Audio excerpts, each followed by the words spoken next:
mabuti naman. Eh, alam mo, ang ayoko lang naman kasi yung tatanggalan mo ng karapatan si Ma'am Sheila. Mabait na tao yon. Porque ba anak siya sa labas ng tatay mo? Anak sa labas? Hindi ho anak sa labas ng tatay ko si Ma'am Sheila. Hindi ba? Kasi sabi nila na yung... Kaya pala galit na galit ho kayo sa akin. Mang Dick, naging kirida ho ng tatay ko si Sheila.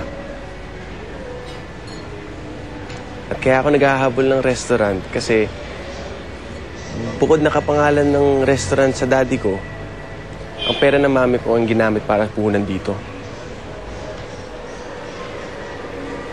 Pero nag-usap na kami ng mami ko, sabi ko sa kanya na mandami maapektuhan. Kaya nagkasundo kami na ipagpapatuloy ang pagmamanage kay Sheila.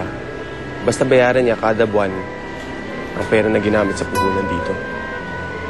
Kaya Mang Dick, di ko kayo mawawala ng trabaho. Talaga? Salamat, ha? Salamat. Hindi lang pala tayo Sensya na, ha? Siya naman. Akala ko kasi, masama pa pala iniisip ko. Thank you. Andiyan na si Sheila. Tingnan muna ako. Sige. Sheila.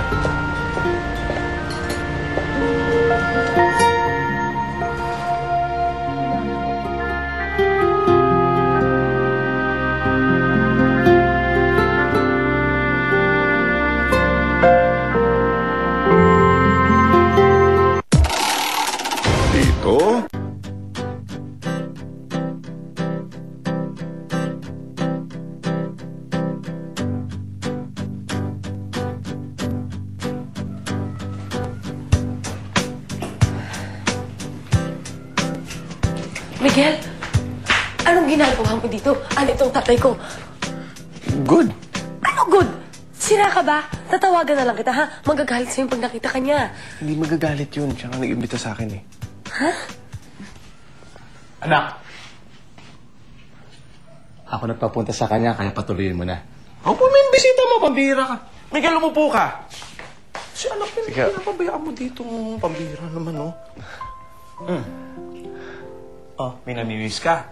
Ang mabuti pa, si Miguel ang magpapaliwanag sa'yo at maiiwan ko muna kay Jan.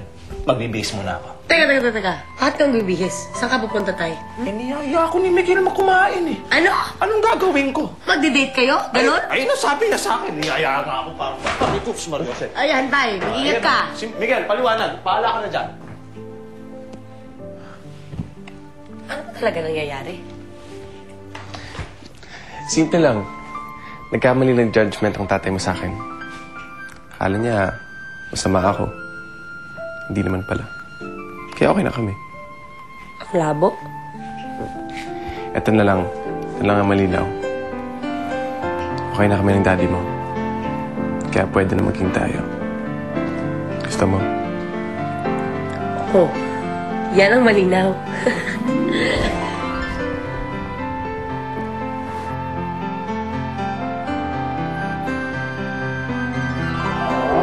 Miguel, wala sa usapan natin yan, ha? Anak, mabuti ka magbihis ka na at aalis na tayo, ha? Kasama pala ako. Sige na, magbihis ka na. Ay, Okay, tay. yung Yung pantalon mo yung baliktad. pantalon niyo po. Tay, wala pa tayong kuryente? Kaya ba ganon? Pasensya ka na, anak. Sige na, umupo ka muna dyan, Miguel. Let me explain. Kasi yung pagkakabaliktad naman nito, kasi baka maligaw tayo sa dadaanan natin. Ay, opo. Kasi yun sa mga,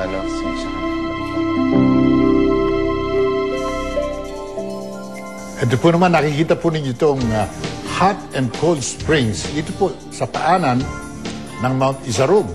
Kanina ipinakita po namin sa inyo yung bundok ng Mount Isarog. Ito po naman, ito ang napakagandang natural spa. Hot and cold spring. Alam nyo, ang temperature dito umaabot mababang 17 hanggang sa 37 centigrades. Ay, napakaganda po at napakasarap sapagkat dito po talaga maaari kayong mag-relax.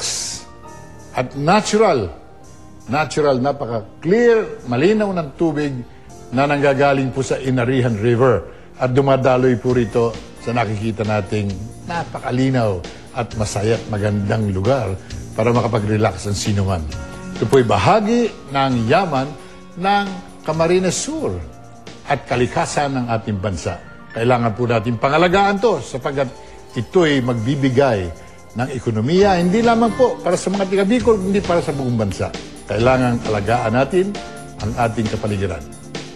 Sa kwento ng pag-ibig na ating nakita po ninyo, bukod sa ina, importante at mahalaga sa babae, na aprobado rin ng kanyang ama, ang lalaking kanyang minamahal.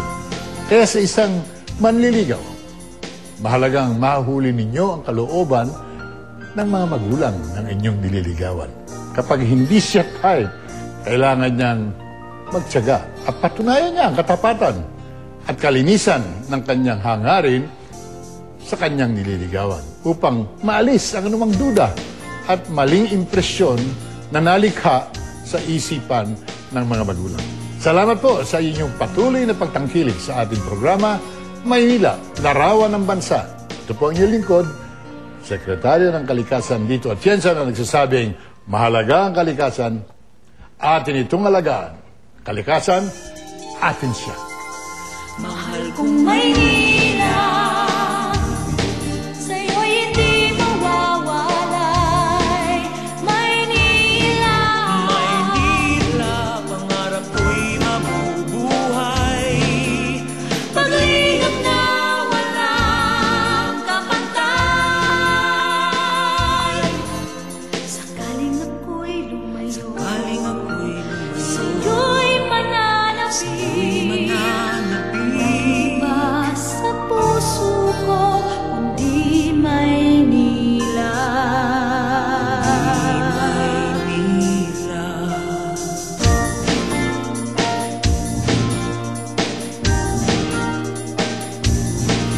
Maynila, Maynila.